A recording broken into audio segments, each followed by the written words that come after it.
You're listening to TurkishSoccer.com's Turkish Football Podcast.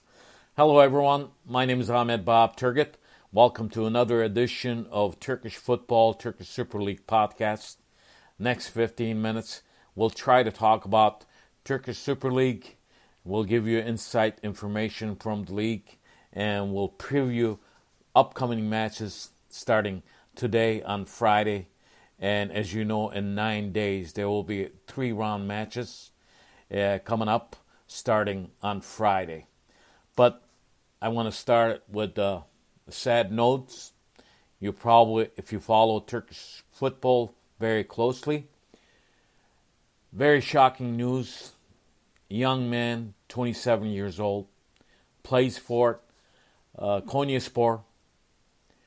His name is Ahmet Calik. He was also a player. One time he played for Galatasaray and Turkish national team. I remember him when he came here to the United States with Turkish youth team, Turkish national youth team, back in 2010, and they won the championship in Florida. He was 17 then. He played, Turkish national team played against the United States, and they won that match. And Ahmet Calik was on that team also. It is tragic to see 27-year-old young man get in a car accident and dying. So it is very sad. This is one of the reasons why I hold off on my podcast, because to lose life like this at the very early stage of some young man's life. He was getting ready to get engaged, get married, and then he traveled from Konya to Ankara. While he was traveling, he was almost in Ankara, puddle of water, and he must have been going a little bit over the speed, or something happened, and then the car just rolled over the ditch, and he died right there.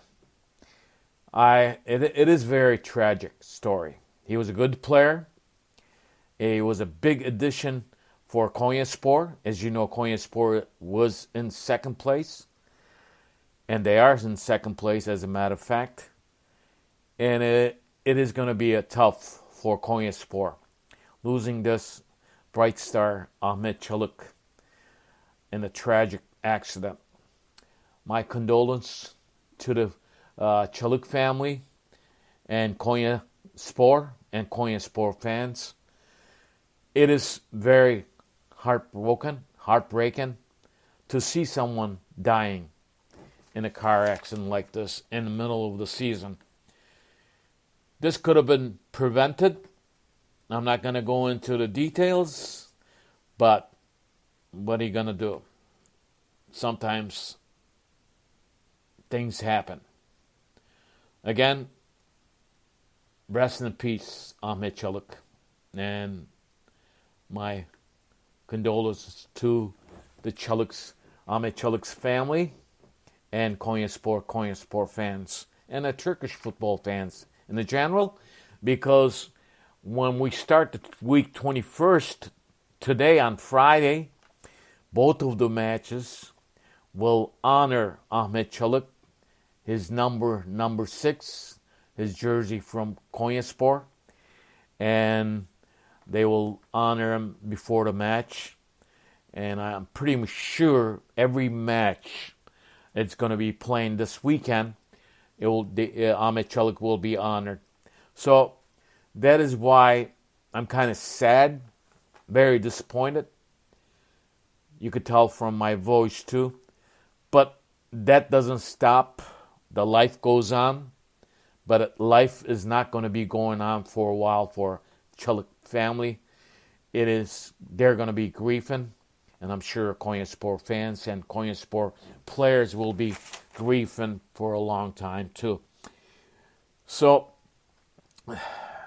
I'm very sorry to open this monologue, my podcast. As you know, only 15 minutes.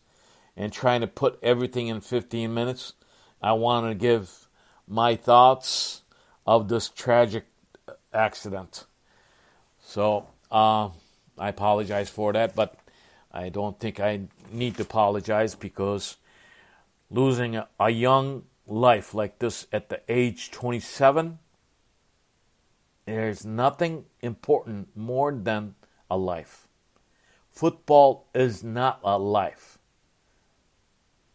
Any sport is not a life. We have better things in the world, living in this world, than following, watching, or playing football. So when things like this happens, it really hurts a lot of people. It hurts me to see a 27-year-old young man dying in a tragic car accident. Well, ladies and gentlemen, let's get to the news. I will recap the week 20 for you, and we'll preview week 21, as I mentioned to you, starting today on Friday. In 9 days, week 21, 22, and 23 will be playing. So all these teams are in the league, in the Turkish Super Lig, 20 teams, will have 3 matches in 9 days. That is insane. Well, before going into week 20, the biggest news that happened after what happened to Ahmet Calik tragedy accident, Fatih Terim resigned. Actually, Fatih Terim was let go by Galatasaray officials, and then they hired Dominic Torrent, the man that he coached New York City FC back in 2018, 2019 here in New York. And then he went to Spain to coach. He was off coaching for a while, for about a year. But my understanding was Galatasaray officials was talking to Dominic Torrent for a couple of months while Fatih Terim was coaching the team. Let's face it, Fatih Terim really did not do a good job in the Turkish Super Lig. But I've been saying this. The team playing in the Europa League, they were fantastic. That's why they finished on top of that group. So whatever happened in the league, because of the rotations, because of whatever you call it, and Galatasaray officials were not happy. But both sides has the blame on this, ladies and gentlemen. I would blame to Fatih Terim, and I would also blame to Galatasaray officials, CEO Burak Yılmaz, and his people in the committee. Because if they were not happy with Fatih Terim, they should not go behind him to hire Dominic Torrent. They should have told him, because the news, it came out at first, they told Fatih Terim, this was in one of the media broadcasts on YouTube, one of the officials from Galatasaray team went on YouTube, said that they were going to bring Dominic Torrent as an assistant coach to Fatih Terim. And this question was asked to Fatih Terim, and he said he did not know anything about it. So there was something fishy going around back of the trails. This was not good. This was not good for Burak Yılmaz, and they should have been honest and tell Fatih Terim that they were not happy with him. They were going to let him go. So at the end, they let him go, and Fatih Terim said today it will be his last signature with Galatasaray team. Well, Fatih Terim is not the only one that was sacked. Mustafa Denizli from Altay team. Remember, I've been saying it in my podcast. He won first 5 games. They looked very good. They were in first place for a couple weeks. In their last 13 matches, they did not win. So Mustafa Denizli sacked. And I'm sure they're going to have another coach for Altay. But Altay is in the relegation zone now. And Fenerbahçe, the team that has been without the coach for a while, for a couple of weeks, they are hired for until end of the season retread coach that used to coach Fenerbahçe. Retread, I'm saying. İsmail Kartal will be coaching Fenerbahçe until end of the season. And Beşiktaş officials decided to go with Önder Karavelli for at least end of the season. As you know, he was caretaker. He was the coach for the U19 team. And another thing, Trabzonspor and many teams in the Turkish Super Lig, in Turkey in general, a lot of COVID cases in the teams.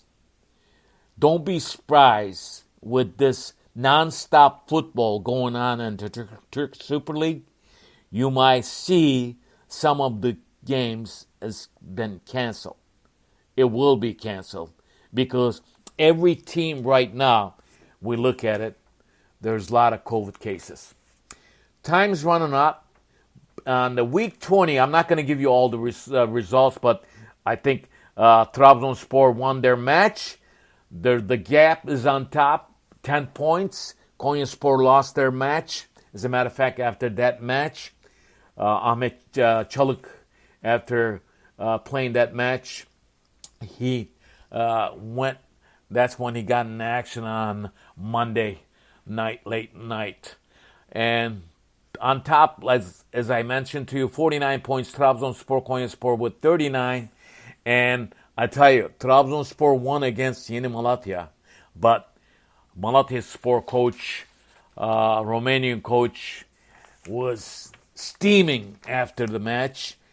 Marius Smudica was fired up because, let's face it, Trabzonspor won that match because of the referee Fırat Aydınus. In the last minute, he should have called that penalty kick. He did not. And they should have been one red card before in the first half. So in this match, Trabzonspor won 1-0, but the referee, Fırat Aydınus, cost this game for Yeni Malatyaspor. Yeni Malatyaspor is in trouble. If we look at it in general, what's going to be happening in week 21, 22, 23, the teams are close to each other, will have matches in this 9 days, starting today.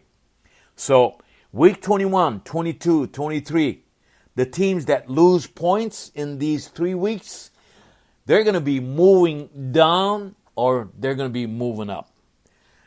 In the week 21, the biggest match I'm looking at, it will start on Friday. Yeni Malatya will be at home against Göztepe and Beşiktaş will host Gaziantep. Both of the teams has COVID cases. This is going to be tough. And then there's games on Saturday and Sunday. As you know, Başakşehir Konyaspor match has been canceled because of the tragic accident. So in the week 21, the Başakşehir Konyaspor match will not be playing. And Sivas, the match of the week, I would say in the week 21, Sivas will be hosting Trabzonspor. In the next 3 rounds, Trabzonspor has very tough games. Trabzon's going to Sivas, then it will be at home against Giresun, and then their last match will be against Galatasaray. So it's very important. Time is up, ladies and gentlemen. I will talk to you after Sunday matches, before Tuesday matches, and get ready for non-stop football.